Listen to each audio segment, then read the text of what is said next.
Hello, Stuart here. Happy Tuesday. Welcome back to another episode of the practice. Um, I apologize in advance if my voice is coming off as a little hoarse. Just getting back from a really fun weekend in Nashville, celebrating an old pal's bachelor party weekend. Very fun town. It was my first time checking out Nashville, and it was a blast. A lot of live music, a lot of drinking and hooting and hollering. But I think I'm paying for it a little bit today, to be perfectly honest. Voice is a little hoarse, so bear with me on that one. As you can probably tell from some of the reference imagery I have pulled up here, I'll be working on a little bit of like an underneath the tree kind of a scene. The overhead branches, maybe some light peeking through. I'm hoping we can get through most of it today, but I do also want to sort of throw a twist on our typical type of rendering situation where I'll be trying to share a little bit of my workflow when it comes to rendering out like 360-degree content that can be used, for like Google Cardboard experiments and things like that. So be baking out some textures from a sphere, which is relatively simple, but sometimes takes a little bit of additional time to render out. And there are some sort of tips and tricks that I think I can share along the way to, get you moving on that kind of thing. But yeah, like always, appreciate everyone stopping by. Hop in the chat, say what's up, share what you're working on. Um, and yeah, I'm looking forward to digging in for another week. I think this is episode 38 we're on now, so we're making progress this year for sure. So let's dig in.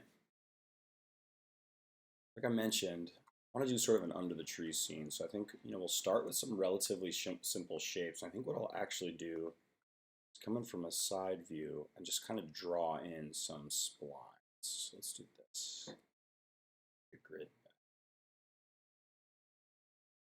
Let's see here. Just kind of draw some shapes in, right? And these aren't going to be perfect. We can adjust them later.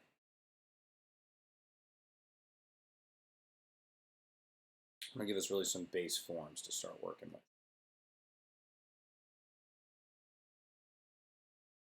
Oops. And so with the pen tool, you have to sort of, switch it off and on, because if you just keep drawing, it'll draw it all into the same spline object. You'll have sort of a, I don't even know what you call that, a complex spline or a multi-point spline. I don't know what you'd call that, but so when I draw a spline like this, I'll just hit spacebar to swap tools. Come back in and draw another line. Oops. Because as long as this previous spline object is still selected, then it'll just keep adding to it. Maybe it's about hitting select and then drawing another one. There it is. So here's some really loose forms that we've got.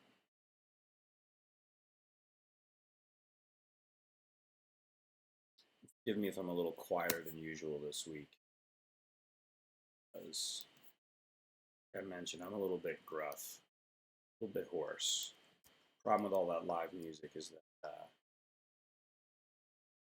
you got to shout over it to be heard.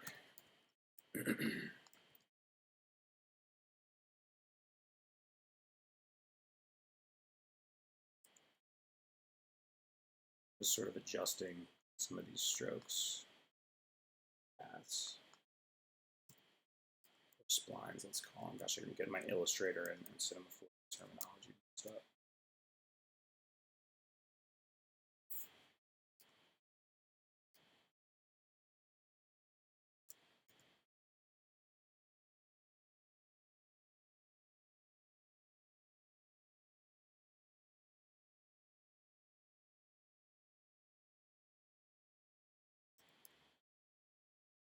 We do want the branches to really sort of be reaching out. So we'll keep adjusting that stuff.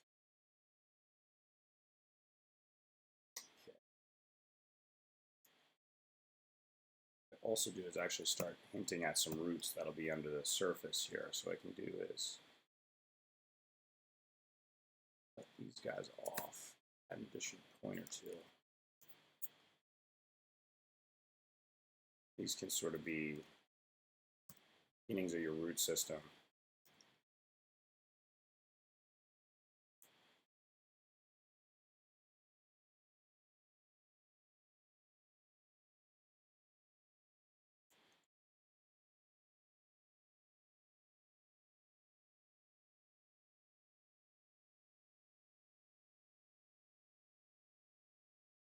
All right.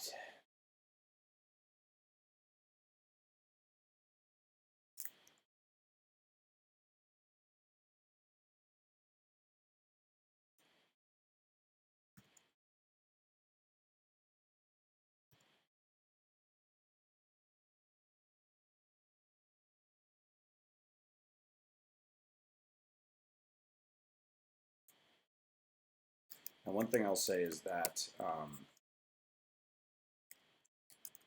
when you're rendering this 360 type of content, it can get fairly intensive when it comes to render time. But I will try to keep this model a little lower poly than is typical. See how that goes.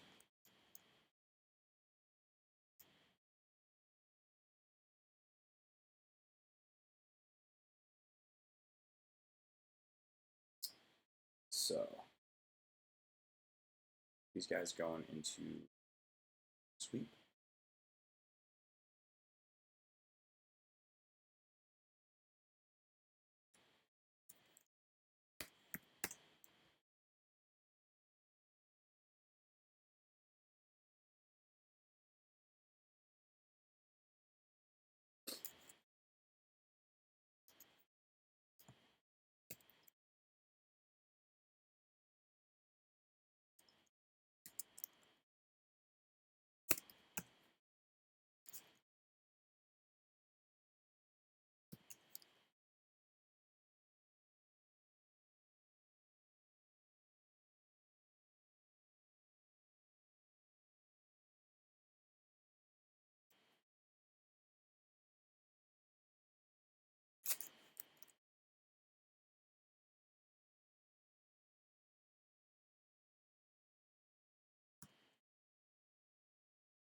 Hey, Søren.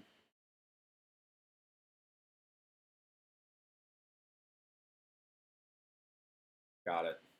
No worries. You don't have to share just yet if you're not ready. Is it a matter of the comments not letting you actually put links in, or you just don't feel like sharing at this point? Either way is fine. Just curious.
You're really starting to form the sort of base structure for our tree trunk.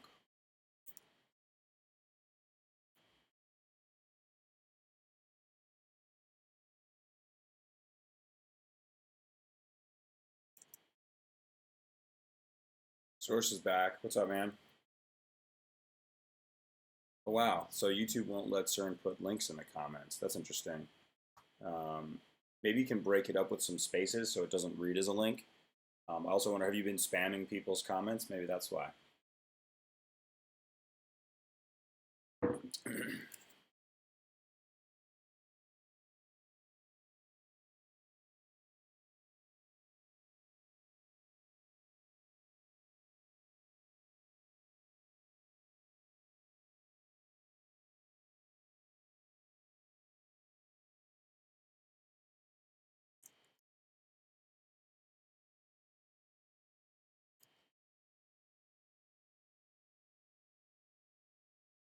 So,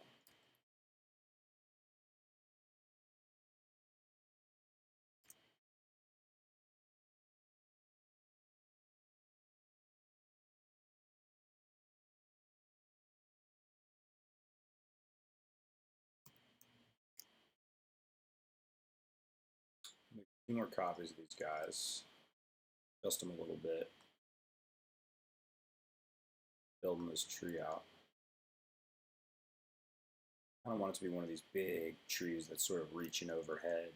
Um, Big canopy. Hopefully create an environment that really feels like, it's just under the tree, like under the massive, impressive, big old tree. Let's see if we can make the lighting really feel like it's filtering in through the branches, which is going to help sell the look. Also having all these big, cool boughs that come out and reach overhead.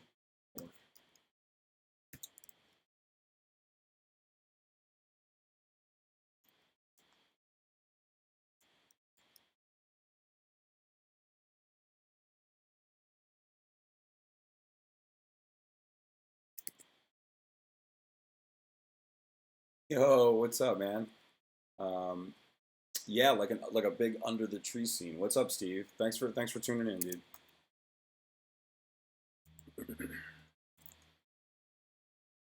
So I'm just getting started here. Uh,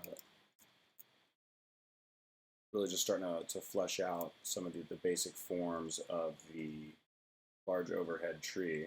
And for everyone who missed the intro, I'm going to be doing things a little bit differently this week, in that I'll probably be rendering in the form of like 360 content that you can use, for like Google Cardboard experiments, different 360 YouTube videos, things like that. You can use them for QuickTime VR. There's a lot of applications for 360 content. You can sort of look around a scene. Um, so I'll show you how to bake out what could be, it could be as simple as an HDRI map as well, something that you could use to light your scene, or to create a background that doesn't have any actual geometry in it. That's just made of, an image. So a lot of applications for this type of image setup. It's fairly easy to set up, but has a few little sort of quirks that are worth discussing. So hopefully shed some light on that for you guys.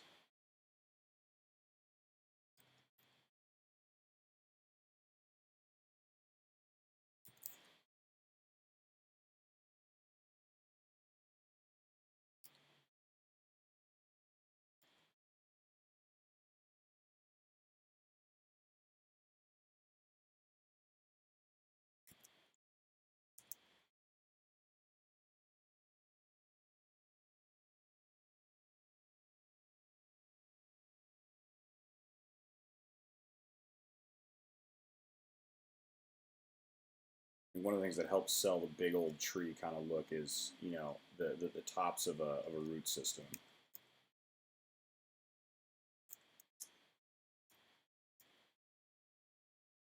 Let's see, one more big branch reaching out opposite this guy.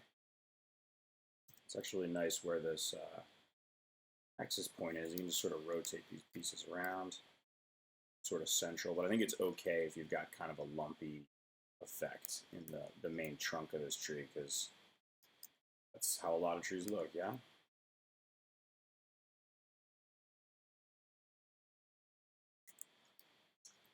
gnarled old tree with some character. You know?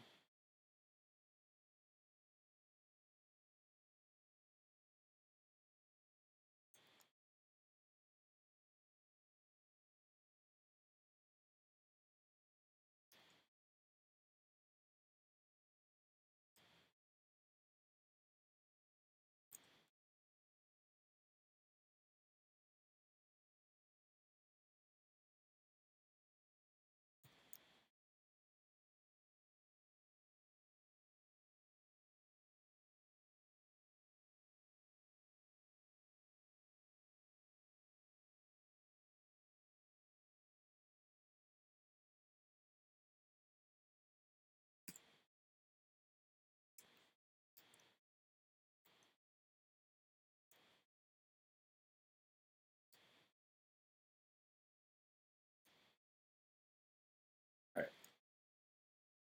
There's the basics. We'll be doing some adjusting and adding some little details later. I think that's a good start for the basic forms. Awesome. Yeah, no worries, man. I appreciate you stopping by, Steve. All right, so I think a good way to start fleshing out the forms of the branches ahead is just to use some spheres.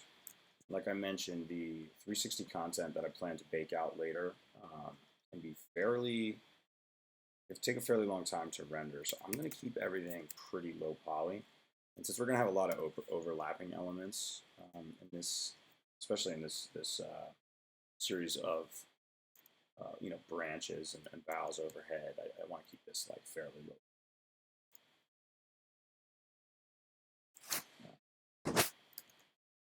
I'm gonna make sure it doesn't look cheesy at all. So there you have it.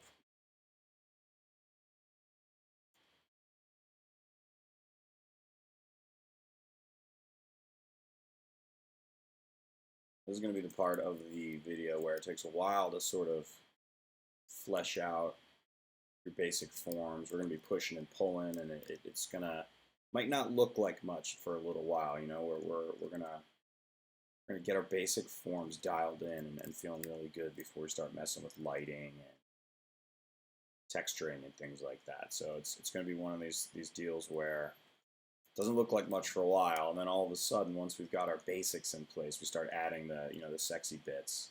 All of a sudden, we've got a real piece on our hands.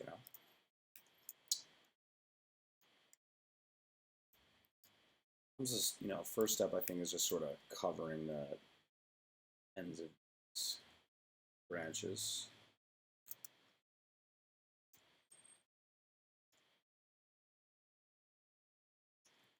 One thing I like to do, especially when I'm just repeating shapes like this, is if you hold Command or Control, drag an object, it'll just make a copy of it.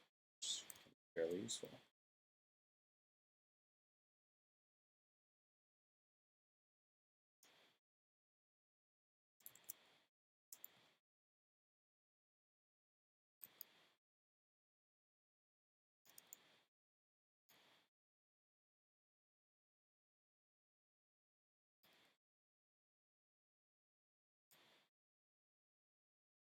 Imagine too that the point of view is going to be underneath this tree, right? So I want to make sure it's sort of interesting from that perspective. And I think as we move along here, we're going to spend relatively little time worrying about how the top of this tree feels. Most of our time worrying about how it looks from the underside. Also going to scale it up a little bit.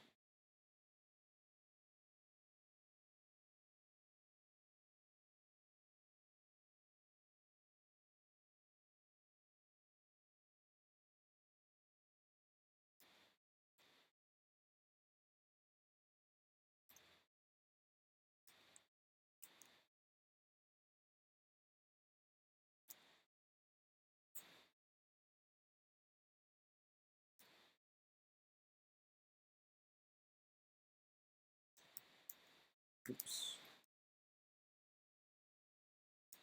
If you hold Command or Control while you're scaling, it'll also make a copy just in the same place of a different scale. watch out for that. Of course, that's what you're after, which is used up.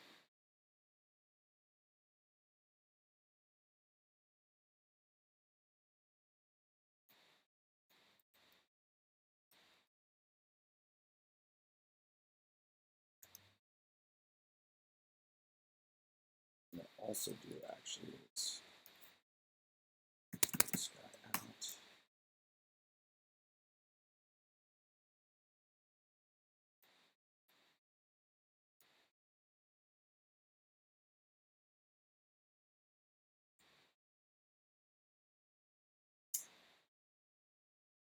Loner to get a bunch of these things rocking up above.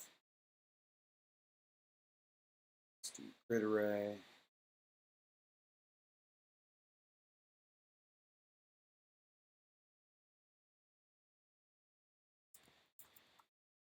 Random. Break them up. Random effector.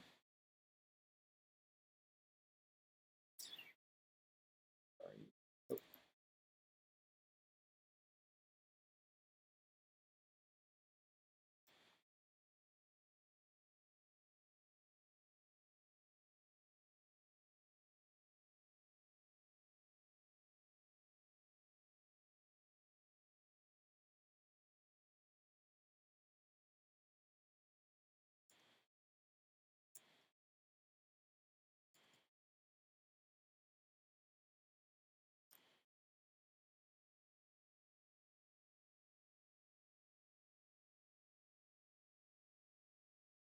Give us some sort of nice randomness.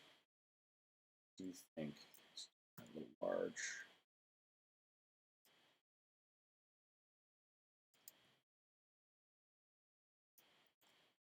Oops.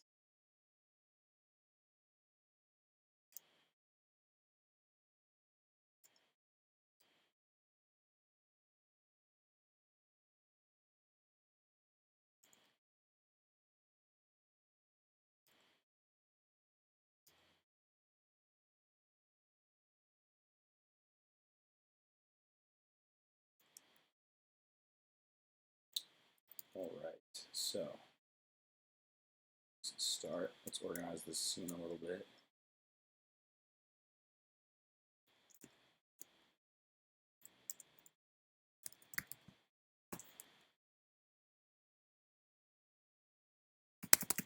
I'm going to zero out the axis point on that. Just to make it easier to scale. Some hair bigger. Ultimately, I'm going to move this thing off center. So add a little bit of the outer edge environment, which is something we want to take care of in these 360 renderings. And I'll show you sort of the basics of this sphere baking reflection technique that gets us the 360 content. You can use that to render out frames or still images, or even just backgrounds to use for other content, HDRI maps for lighting, all kinds of stuff. So let's review shortly.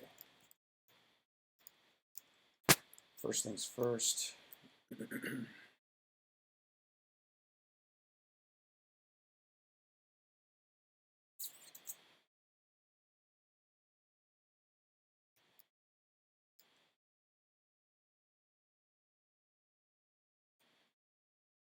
So what I'm going to use is these little landscapes and some other shapes to sort of form a perimeter.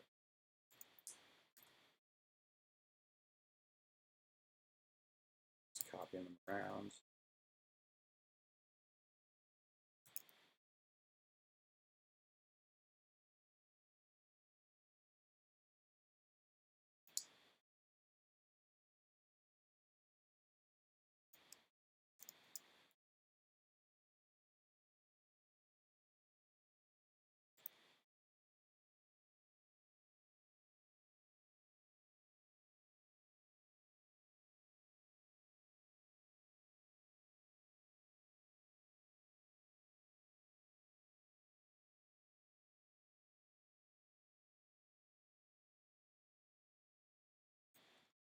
I feel like you're sitting in a valley a little bit, but this stuff's going to really be out on the perimeter to a large extent. So distant mountains.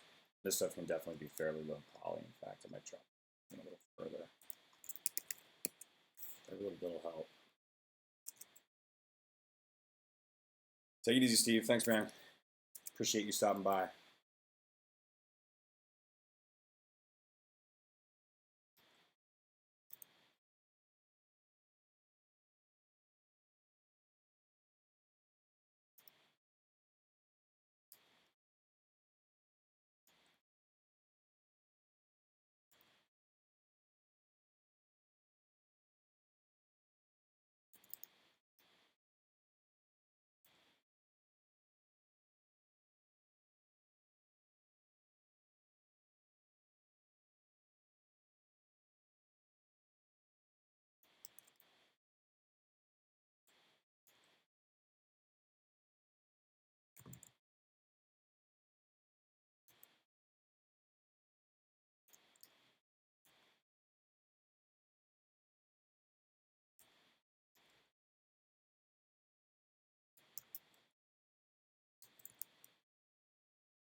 Cool. So you're sort of forming a little perimeter here. Just to give some interest to the horizon line. We'll wind up baking this image out.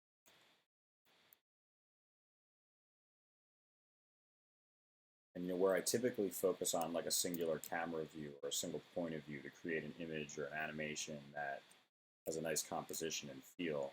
You're dealing with 360 content. You have to take the whole scene as a single unit, and forming a sort of perimeter is really great. But most of our interest is going to happen within this sort of circle near the tree. These outer edges are really going to form as like just some interest to the horizon line. Actually, they're almost feeling a little bit tight. So what I'm going to do is all these landscapes, just scale them up a little bit,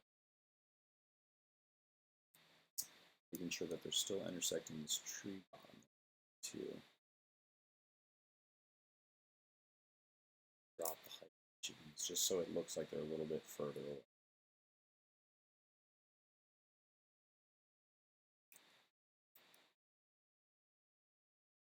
And I'll show you, you can also use color to make them look like they're a little further away. We'll get into that later.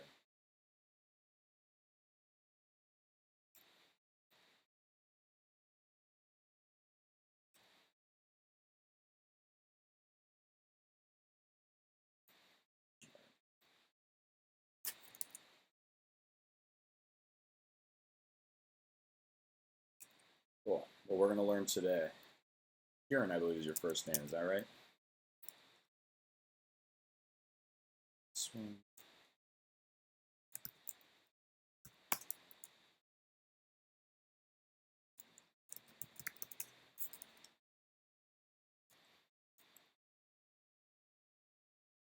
All right. So what I'm going to do is just see simple material for the tree. Let's do a test render. I'm going to show you how to set this up. So I'm going to move this tree slightly off center.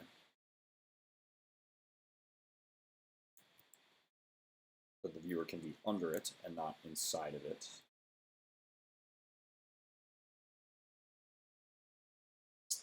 And what you need to do is, I'm going to show you how to make this sort of spherical camera setup. What you do is start with a sphere. That's zeroed out. I'm also going to zero out base landscape.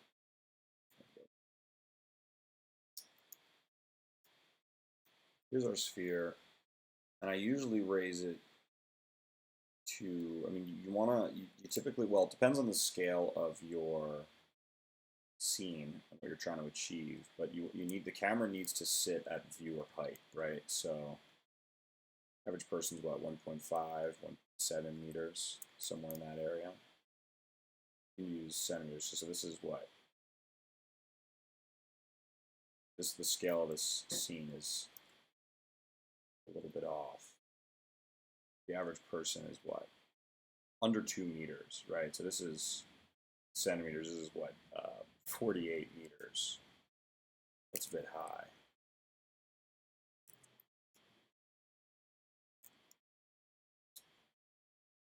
Why don't I do this? I'll scale everything down.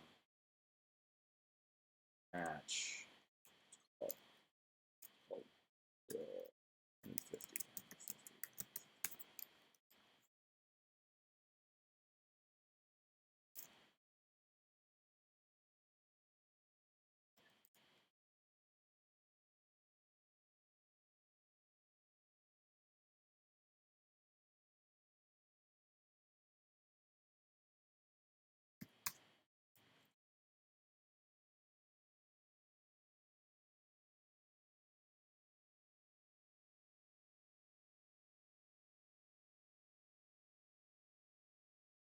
So our camera right now is weirdly off center.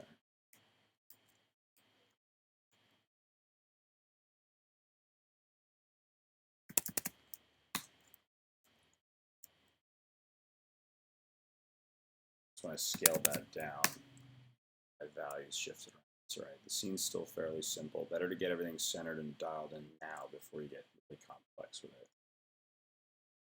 So now we've got sphere whose bottom, obviously this isn't all dialed in, it's approximate. I'm just sort of moving these things by eye. But basically speaking now, we've got a floor that is 1.5 meters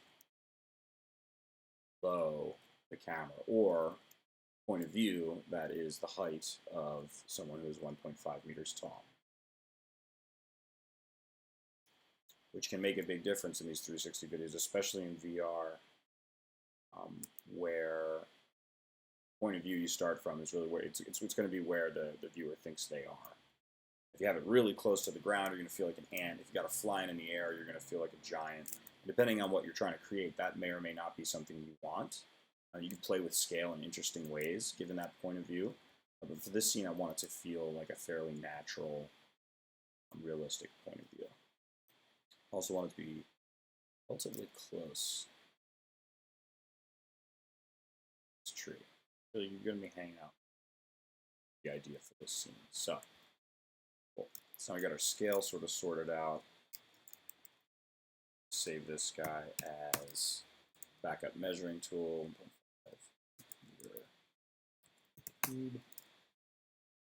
Off for now. And now you can make this is going to be what we're going to bake our reflection off of. You can make it fairly small. Let's just call it 0.1. Yeah. What we need to do is add a reflective texture to that sphere. 100% reflective. We don't need anything else. Just reflectance. Turn off this default specular. Add pure reflective. Purely reflective material, right? And then what we do is we go to, with this selected, we go Object, Bake Texture, and it adds this Bake Texture tag to the sphere. And what I'm going to do is start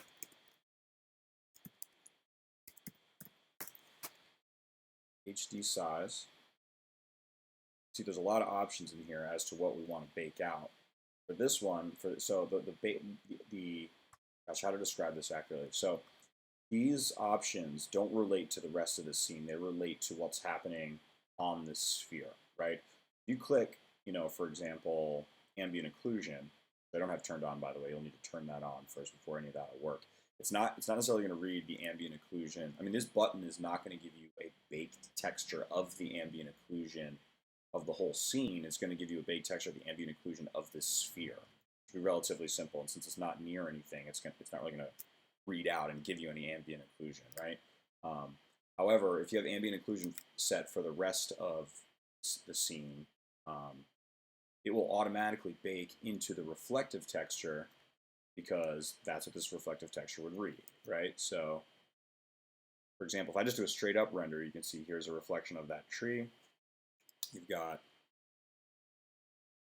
the mountains in the distance, right? And what we're going to do is we're going to use this bake texture tag with only the reflection clicked, show a little preview, and that's going to generate just a preview, mind you, but this is going to be the 360 sort of nature of the image that we generate. See the mountains sort of on the outer edges, this tree with its overhead canopy. What it does is it takes that spherical map and it unwraps it. For most settings, you're going to need a 2:1 ratio, which is how these things will ultimately be read. There's our little sphere, and then what I'll do is actually let's do an actual bake right now. This will go relatively quickly because we have our settings relatively low, and we don't have any lighting or anything. Let's add a quick light. You can see this is, not looking so hot just yet, obviously. Let's try this. Actually, make it different light. This is an outdoor scene. Let's do an infinite light. Infinite light.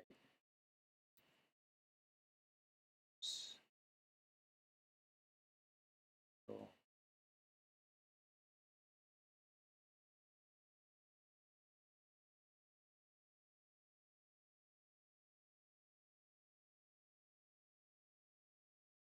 Lighting.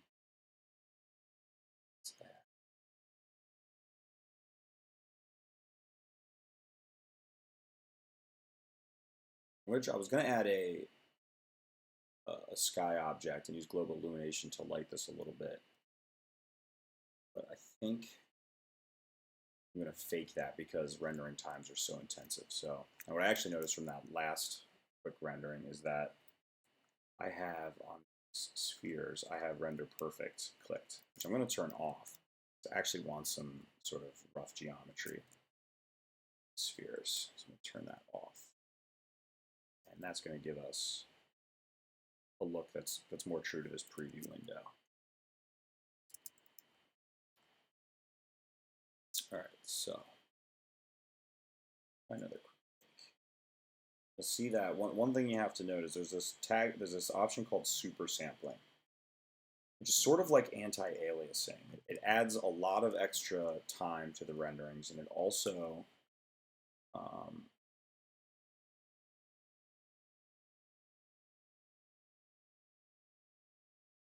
yes, sure, let's overwrite that. So now you see this rendering is going much slower because we've got lighting and shadows in there now. We've also increased the super sampling, which, like I mentioned, it's gonna make, it doesn't necessarily make the final size of the image any better, but it makes the resolution and the aliasing much better. As you can see, it takes longer to render, and all of your little render buckets, you can make those out as they're moving through the scene here, are half the size. What I typically find is that if you want a decent resolution image, you're going to have to turn super sampling up to at least 1 or 2. So there you have it.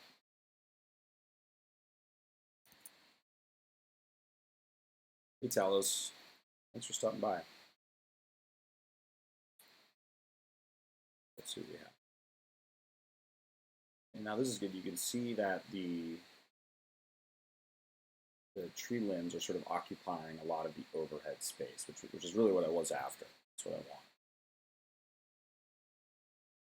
want. Can't see it super well now, obviously. It's okay. I was thinking of doing to add more light to the scene, kind of fake GI a little bit. We made one of these last week. I think we still wound up using GI as well. But I just threw simple light to a cloner. Did that radial.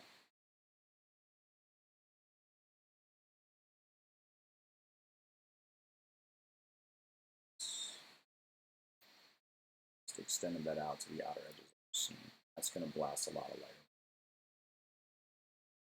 We'll probably make it 6 or 7.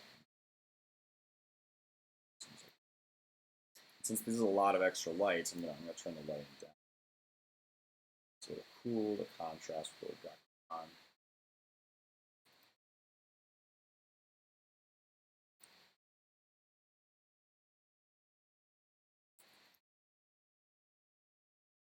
The thing I also do is use a sky object, but not as a means to light, but just as a means to get some color in the back. So I won't be adding a luminant texture to this like I frequently do and then turning on GI. Just going to be adding gradient to this.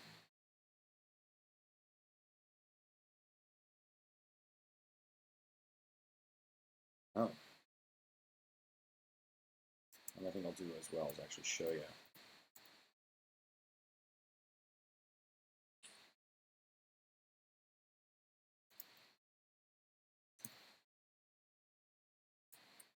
I'm going to show you what we've got so far. It's a little difficult to see, but you can see here it's a little bit warped now. And of course, in the upper areas, it's going to be super warped. But that's what happens when you take a spherical map and unwrap it. It's like the same way if you look at a globe, like a flattened map of the world. It looks different than it does when it's on a globe because you have to sort of warp the outer edges, and it makes the shapes of the continents different from the way they actually appear in real life. It's like the same effect as what's going on here. There's a proper name for that effect, and it's also the name of those maps. And it's escaping me right now, that name. If anyone wants to Google that for me and enlighten us all, that'd be awesome.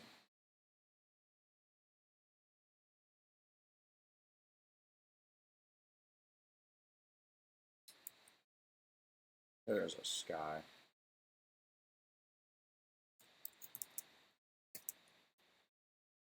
Try another one of these. I'm going to call this actually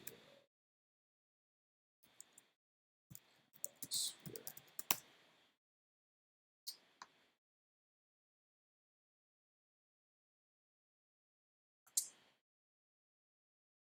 Let's do another preview. I like to do a preview since it takes a long time. You can see there we're starting to get some nice effects. I'm also going to see, just add this simple material.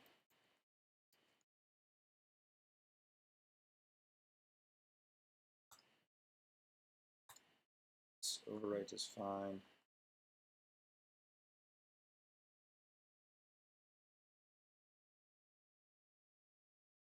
This now that the lighting's in there and we've got something to contrast the background again, you can see really how warped all this stuff gets.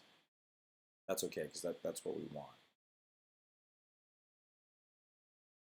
And what you could do is if you had a smaller object that you wanted to light, you'd actually take this image, load it into another sphere as a luminant texture. It would give you reflections and lighting like an HDRI image. What's cool about this is you can make your own.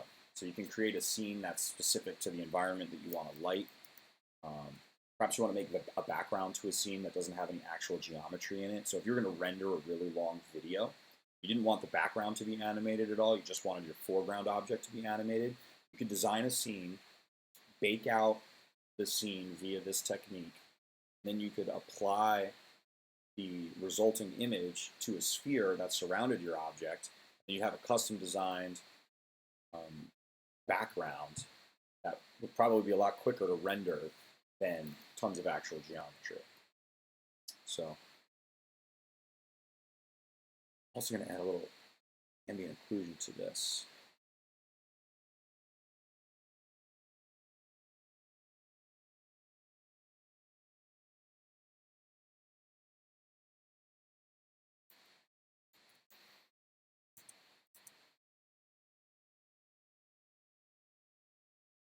See that, it takes a while to render. These buckets get little when you add super sampling. I think for the ultimate final output, we'll want to turn super sampling up to 2. Which is going to give us an even finer effect. And I'll show you in Photoshop when this thing is done rendering. It's sort of the graininess that you get, and how we can improve that by turning super sampling up. But I'm not going to do the high super sampling until we get to sort of the end of our piece here, because that'll just take a super long time.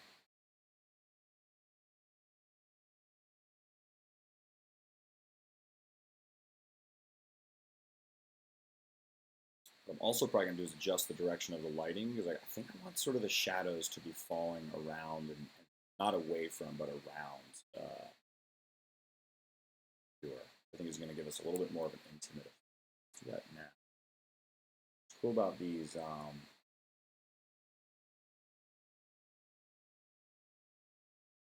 cool about what do you call them? infinite lights. You just leave them in the center of your scene.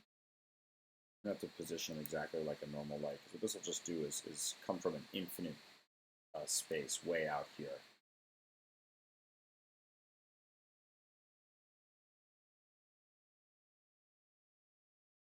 See, so I'm going to show you actual image. So you can see that there is still a little bit of aliasing. We've got a little bit of roughness to these edges. But you know, at 1920 by 1080, super sampling of 1 is pretty good. It's not so bad. And then there's some other techniques that I won't get into, but if you want to upload 360-degree YouTube videos, this is going to be your starting point before you get into rendering out individual frames, which actually I can also show you that technique. What you can do is, if you want to have video content in 360, what you'll need to do is go into details. You can use current render data, which you can just drag your to whatever frame you want in the timeline. It'll render that, or you can type in, if you want frame 1 through 20, whatever it is, your naming convention, and that'll render out frames that you can stitch together into a 360-degree video, which I won't be covering today. So that's super time intensive, but there you have it. So now let's just keep building out the scene. Let's add some little details. Let's add some textures and things like that, and we'll move in. Good moving. I think I'm also going to do is, I was really pleased with what we came up with last week. I don't think there's anything wrong with necessarily going back and borrowing some elements from previous scenes that worked well. So let's grab a couple of these rocks.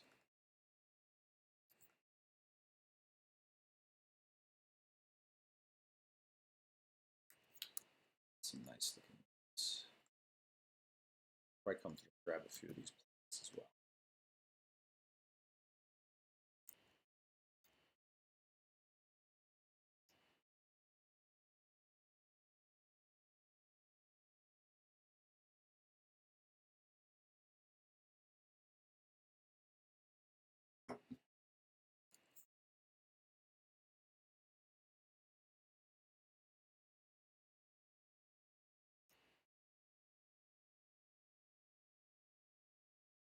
Sorry, my phone's ringing over here.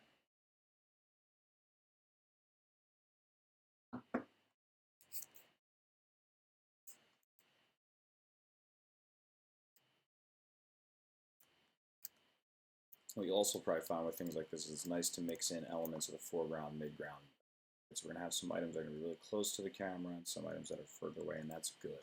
Just like a typical scene, we want to create an interesting composition.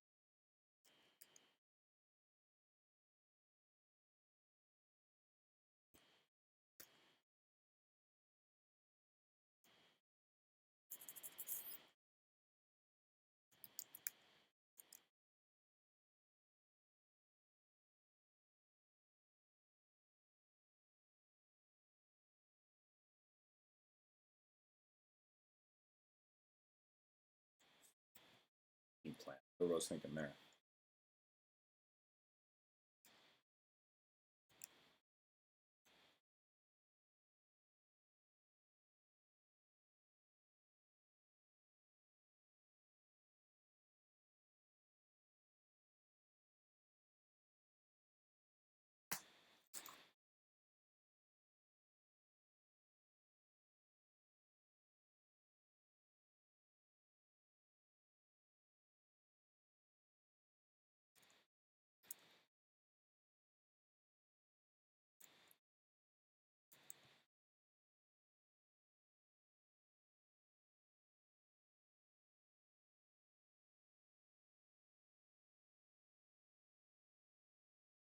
I'm just sort of looking around. This is kind of going to be your perspective if you were to view this thing inside of, QuickTime VR or something like that.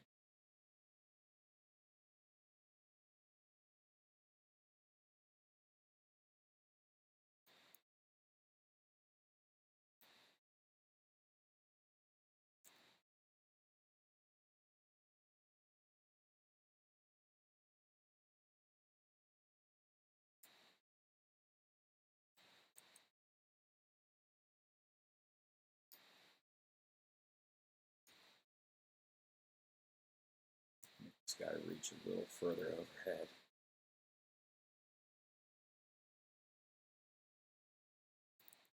Also do sometimes is just to give you a reminder where this thing is, because the sphere is so tiny. Just add circular spline.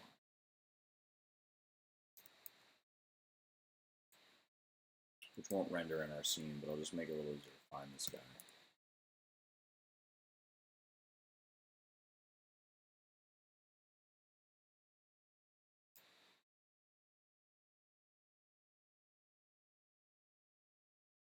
Also, that's the other thing to keep in mind is, so from this camera perspective, this plant that I added over here is going to be protecting the tree, which is not what it is.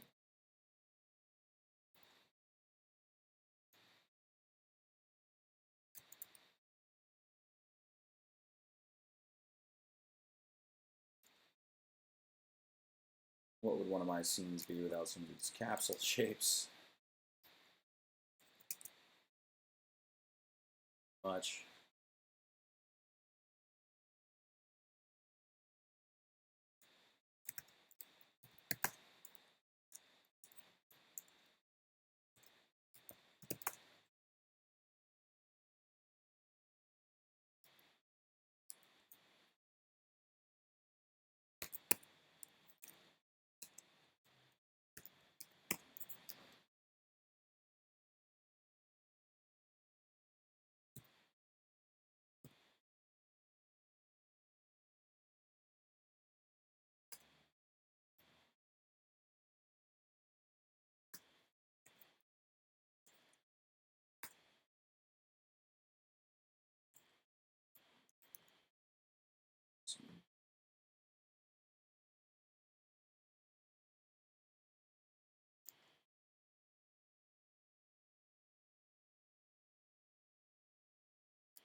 Oops.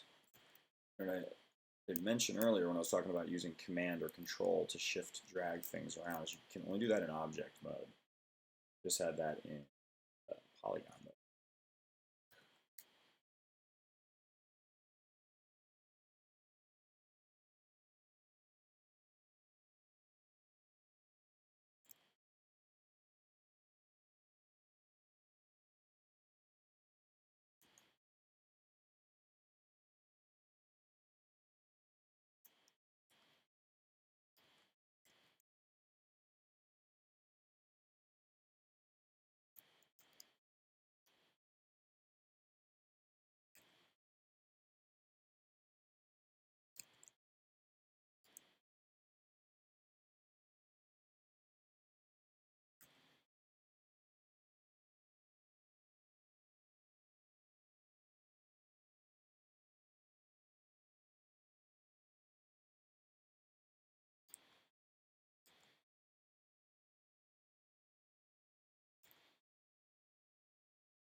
Thanks, Talis. That's really nice to say.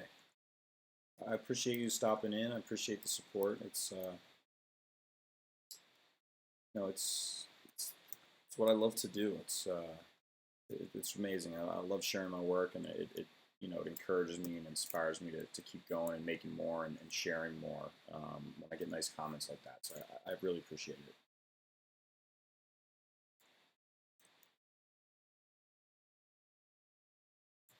Let's see.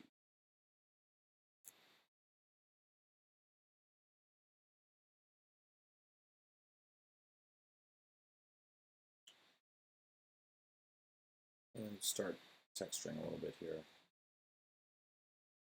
Had it for about an hour. So let's see.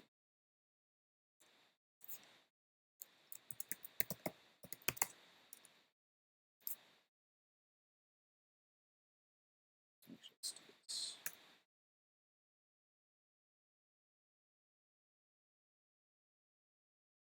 Start with green, yeah?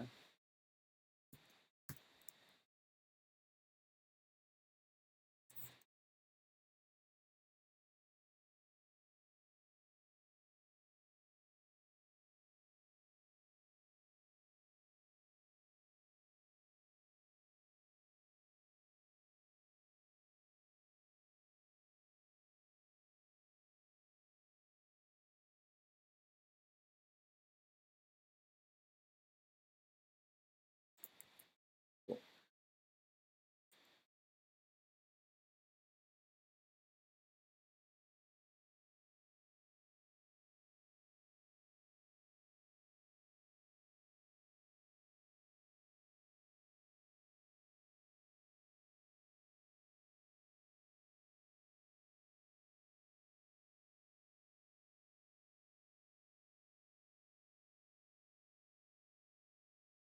I'm going to use atmospheric perspective, which is the color trick I was talking about earlier. Adding a little bit of blue background elements is going to make them read as further away. I may have said this in an earlier episode, but the visible wavelength spectrum on the longer end of the wavelengths, visible light is the cooler color. So I guess Roy G. Biv, violet being the V and Biv at the end of the visible light spectrum is on the end where the wavelengths are really long. The longer the wavelength is, the further it travels. So the further it travels, the farther away we can see it. So yellow and red and orange light is going to bounce less far than cooler colors like violet, indigo, purple, and blue. That's why mountains in the distance appear purplish or bluish, because that the red and orange and yellow light literally doesn't bounce far enough to reach your eye. So atmospheric perspective, one of the tricks is just using cooler colors for items that are meant to appear as if they are in the distance. It works surprisingly well.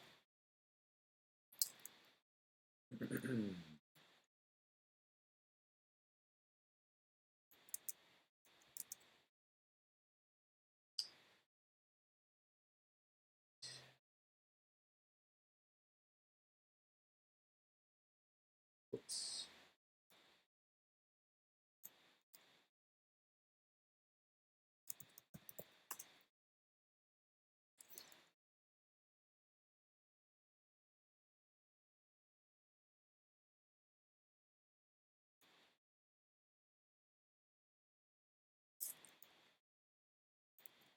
All right, so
This area is the area that's going to feel really like it's underfoot for the viewer. Add some nice little details. Let's try another bake. See what we have here. I always like to do a preview. Good. Actually, I'm going to render this just to see where the shadows are falling. It's good. They're falling over the camera. I think I want to make the shadow a little bit more dramatic. Oops. Rotate.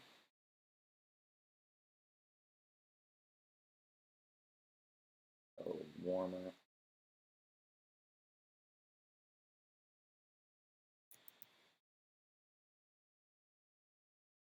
Nice long, much longer shadow. That actually made it too far. Back a little bit.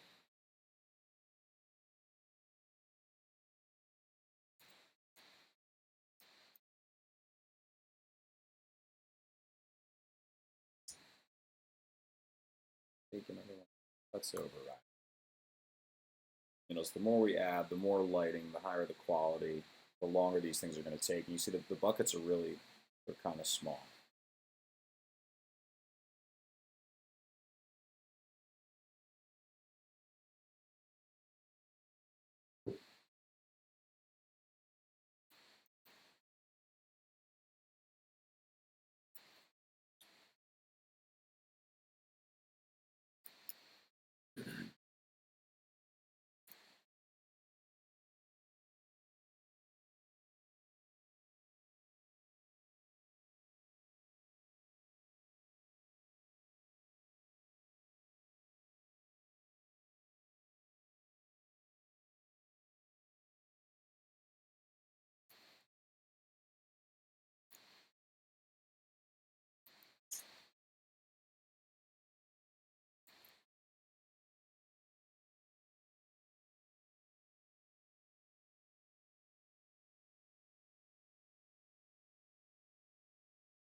I guess while this is rendering, does anyone have anything they want to share?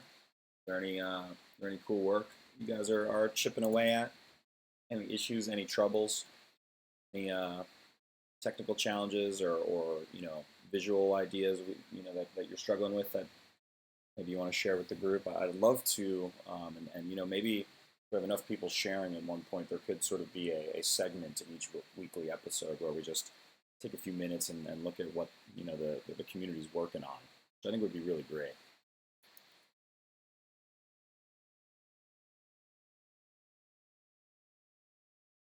What I'm going to do is actually start drawing some additional secondary branches to give us a little bit more just in this tree.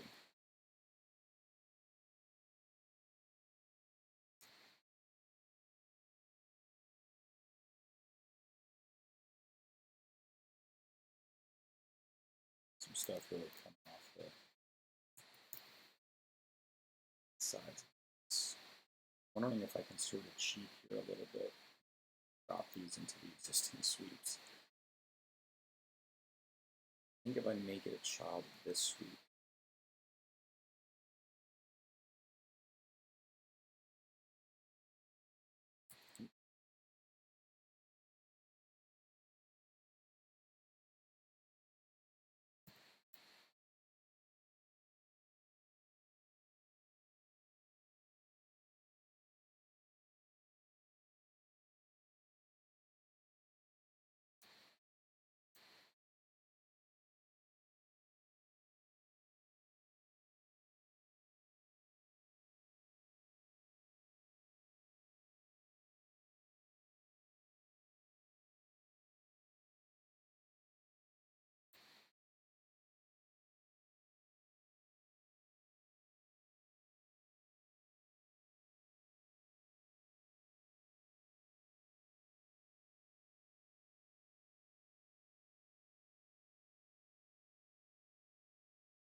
there you go. I had the pen tool side of, whilst I was drawing with the pen tool while I still have this spline selected. And like I mentioned earlier in the episode, that's just going to add it to the spline.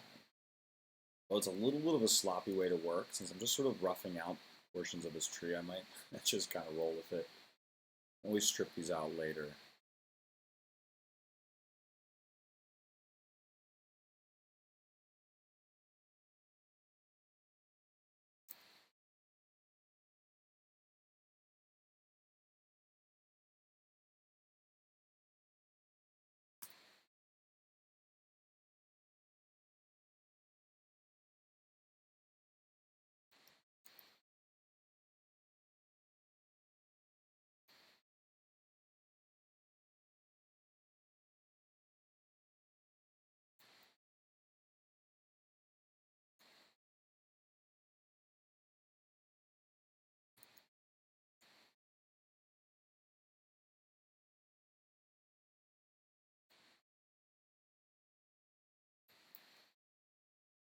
I think the details I'm going to add, I'm going to prioritize towards the sides of the tree where the viewer will see them.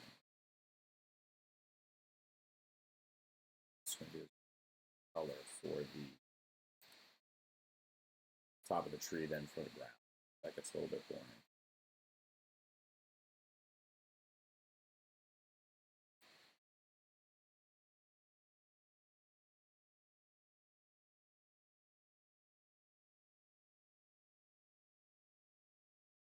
Maybe this guy. Variety there. Let's also add some noise. Oops, wrong one.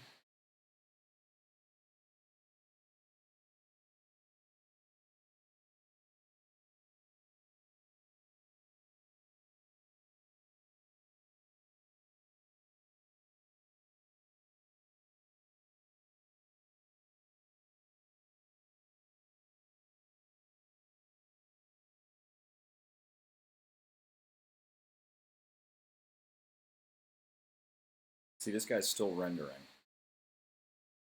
See how warped things get from the top to the bottom.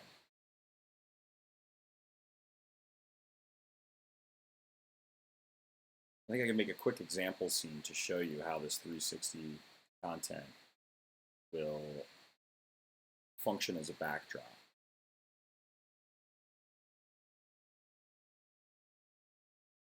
Still feels like that shadow's going in the wrong direction.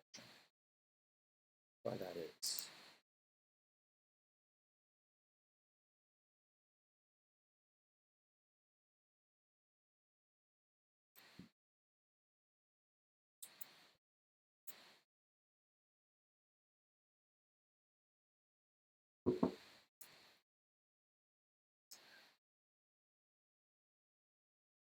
Okay. Here's our camera. Here's our tree. Oops.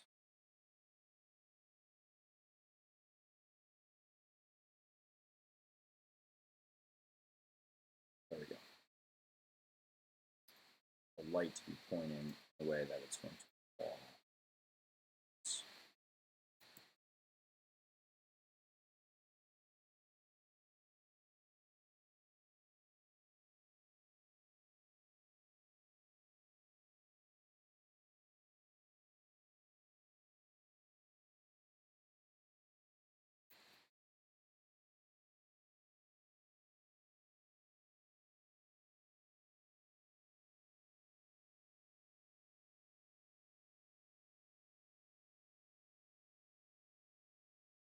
Oh man, yeah, let's check it out real quick.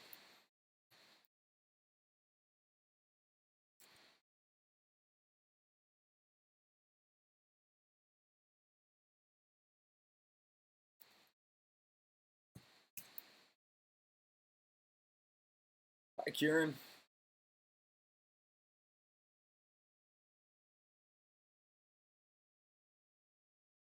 Uh-oh. It's going to go a little bit slow because I'm rendering and streaming. Computer loves me. I should pull up some YouTube videos too. Cool, man. I like some of the textures you have going here. Very cool. Very, very cool. Did you use, what is it called, World Builder to generate this terrain? It's nice, man.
Find to hard what I'm doing in here. Kind of find to hard what I'm doing here. Kind of difficult find what I'm doing.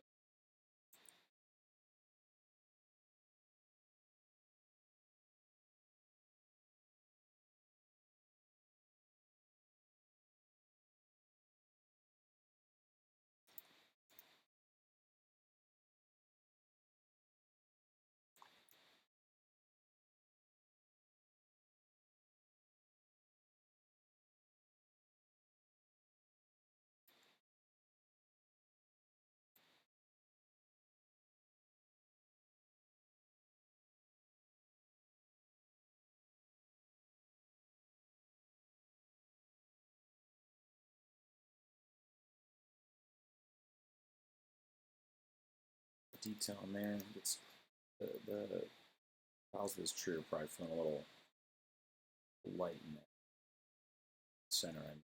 So in this area here.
Nice. World Machine and NASA. Yeah, they have some cool 3D models, don't they?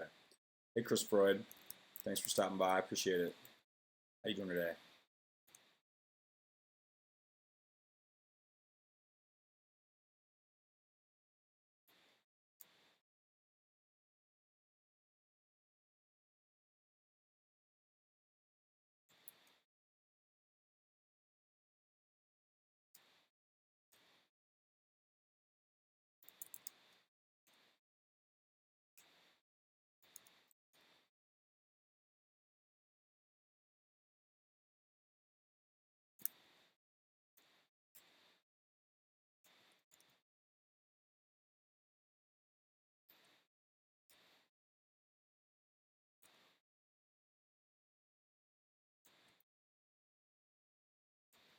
Add a few more details. I think I'm going to knock out one more of these baked textures. I'm going to show you how you could use it to light a scene. And perhaps on a later date, I'll show you how to, render frames or to extend the one frame into, a 1 minute long or 30-second long clip that you can use to add to, say, 360-degree video. YouTube's got some built-in tools that in the Chrome browser will allow you to just, look around your 360 scene in a really intuitive, cool kind of way.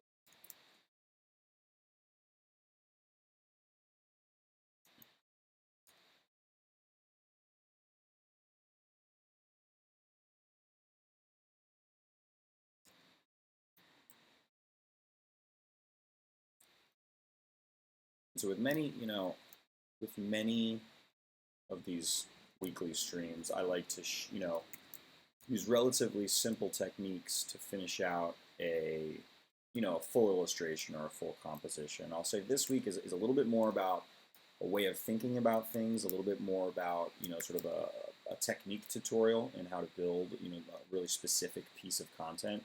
I'll say that I'm probably not going to polish this composition to a point where I'm like 100% thrilled with it. This is going to be less about, a singular finished piece and more about a way of thinking of doing things, So hopefully it still proves useful to you guys. It's still been fun to make, I'll say that. And this is the type of thing where perhaps I can come in at a later date and make some use of some of these assets, or um, you know, certainly hope you guys will explore making 360-degree content or baking out textures for use in certain projects. So make your own HDRI maps, you know what I'm saying?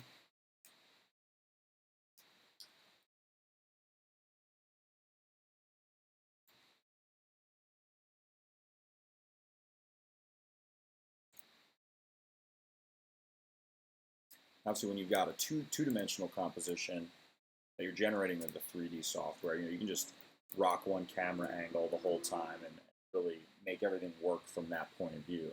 But it's obviously a lot more time-consuming when you're dealing with content in the round, or immersive 360-degree content. So another reason I think that we're not going to be 100% polished and satisfied with this composition is that it just takes longer. It's not going to fit into a 2-hour stream. So maybe we'll revisit this at some point.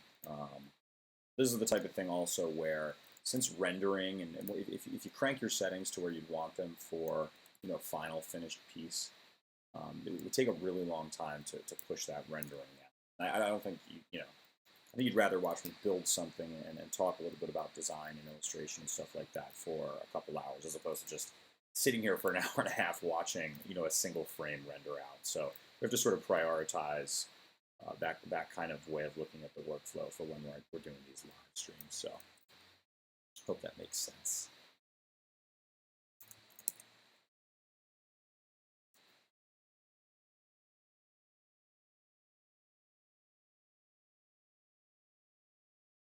Yeah, Chris. So that's another thing I've been. So we're working on baking out spherical textures right now. But something I've also been playing with is baking in your lighting settings and all of your material sets into a proper UV map that you can upload to places like Sketchfab or like Shapeways, for example, if you want to do a color 3D print, video game assets, stuff like that. So that perhaps that's something we explore on a later date. I'm not an expert in that stuff just yet, but because that's never really stopped me from from showing you stuff live and on the fly. Just kind of make it up as I go.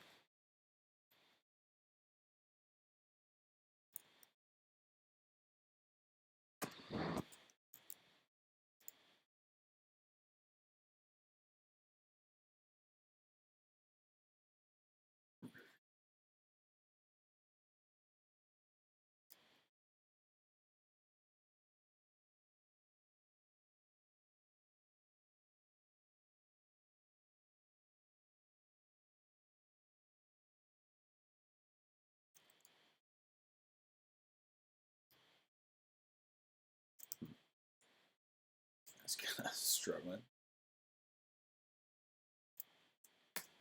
I'll make it. Let's try this one.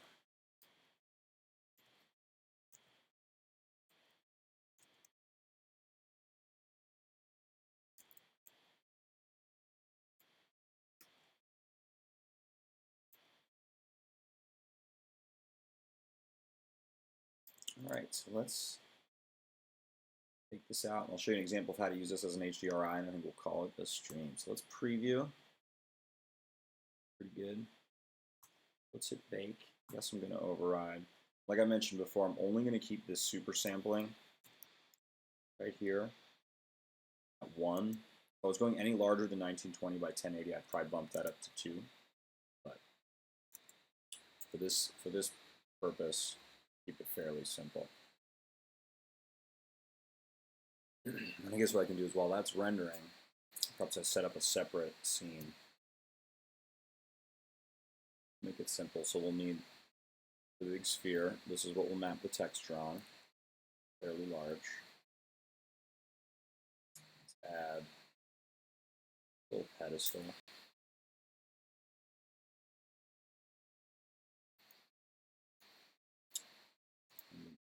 Put some objects. Disposal elements. Let's just do this.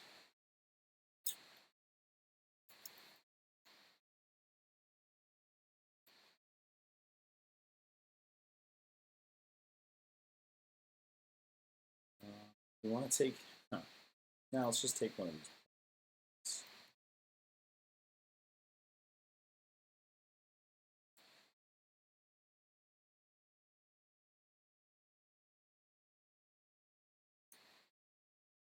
Just because we've got them handy. Why can't we zero that out? Super weird.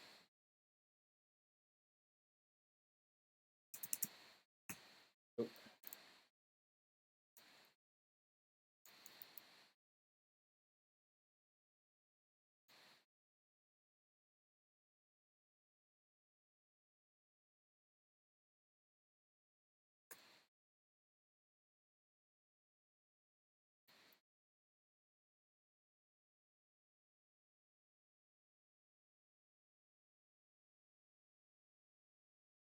You can see the sky object makes for a great background for this type of thing because it renders really, really quickly. Actually, you know what? I think I may have messed this up. Not getting our... Are we getting our gradient? Yeah, no, we are getting a little bit of a gradient. Okay, this is set to spherical, so that's good.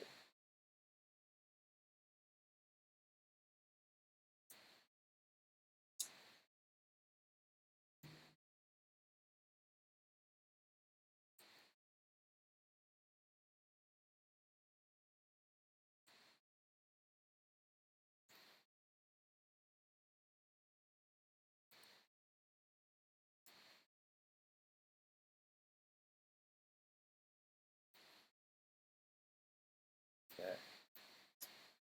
Save. All right.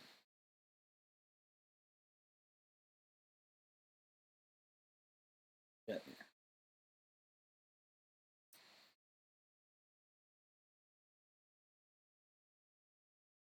You'll also see that this baker, which I've made a tab out of and added here, that probably won't be that way. Your you know,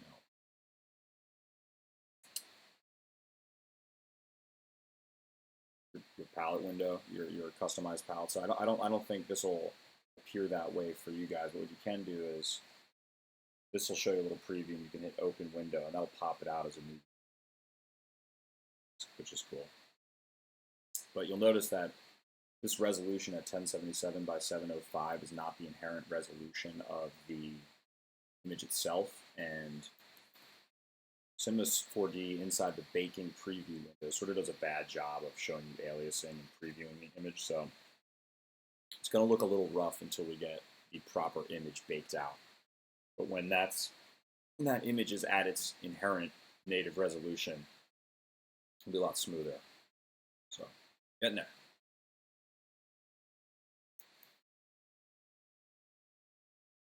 It is useful, at least, to be able to preview it to a certain extent and know you're not totally off. I really like the way some of these rocky bits are sticking up in the distance. That's some nice contrast to these plants and everything. So.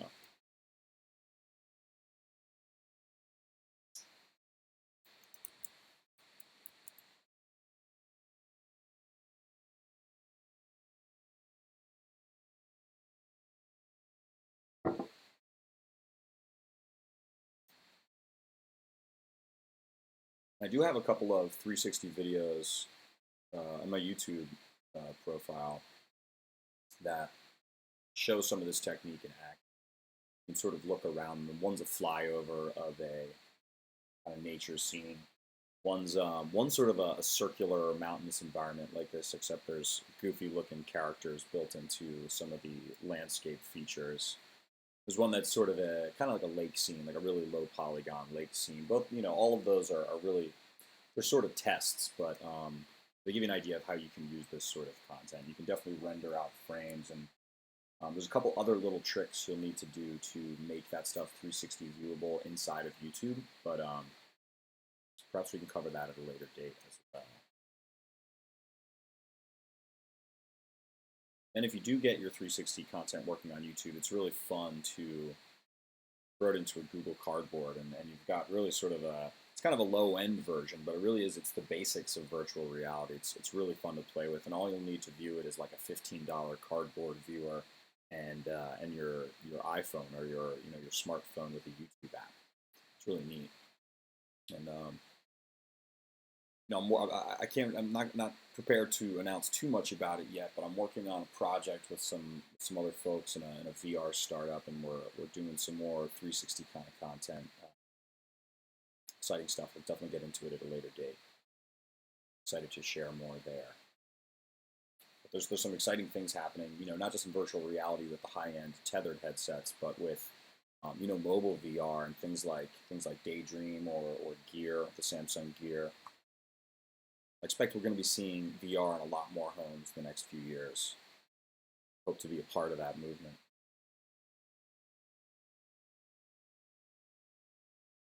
A few things I probably would adjust here. Like this is a little bit tight. We've got sort of the same shape and the same color kind of stacked on top of each other, which isn't working super well. Might adjust the way some of this lines up. That's kind of nice. Probably scoot this guy out a little over to the left so he would look a little bit better with these two shapes. Might even add some color variation to this outer edge. But like I said today, this is going to be less of a totally polished and finished piece, more of a demonstration of a technique and some of the features inside Cinema 4D for generating content that's other than just our typical 2D or frames for video content. So there you have it.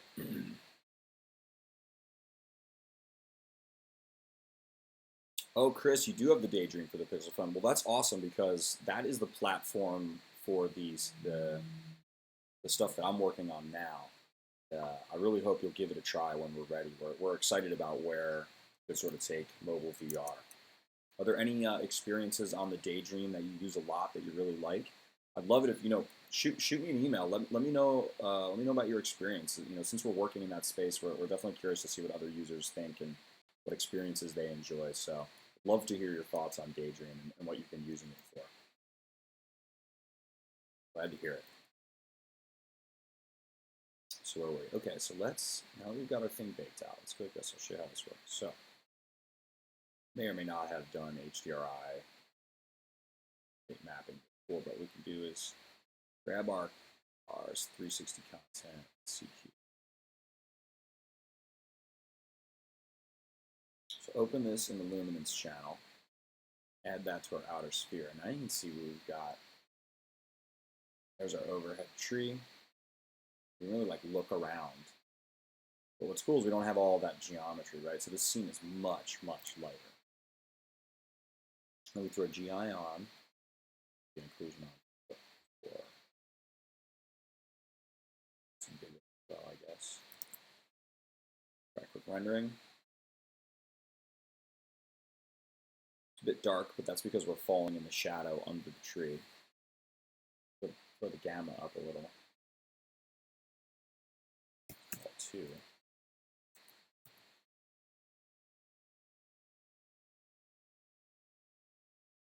It really feels a lot like the last scene because the lighting is based off the last scene. We might want to go to, we used HD. We might want to go to like a 4K texture. Sometimes it's a little bit soft when rendering out of cinema. Not bad. And what I can do here to show you how this works for reflection is I'll take this material, the reflective.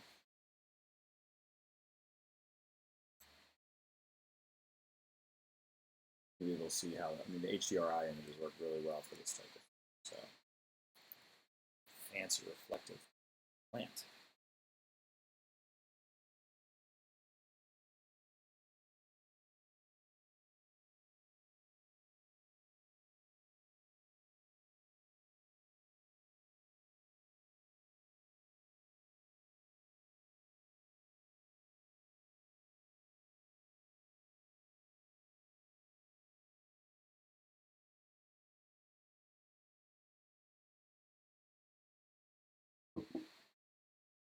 You can see now with in this new scene with just a single JPEG, Photoshop document really, but it can be any format you like. But with just a simple image, we've created really sort of a complex lighting setup and a really low polygon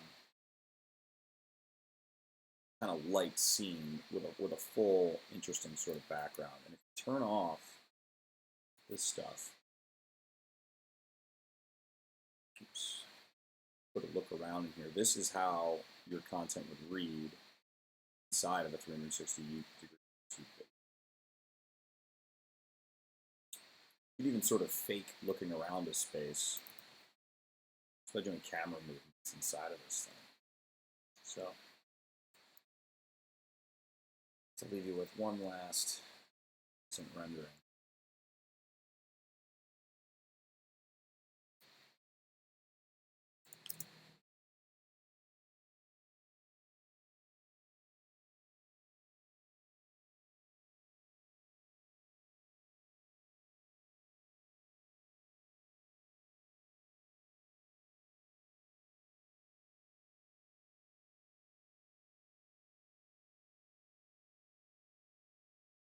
A cool way to show you this would be to simple sphere.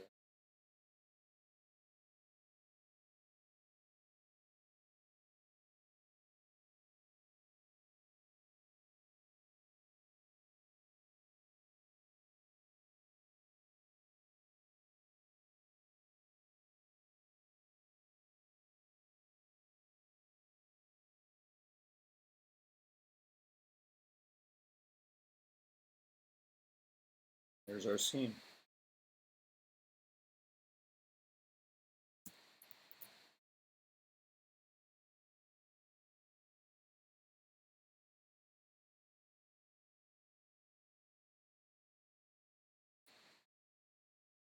So, you know, what the example I'm showing you now is with this little sphere rendering is a very simple application, but there's a lot of potential uses for this type of technique in workflow.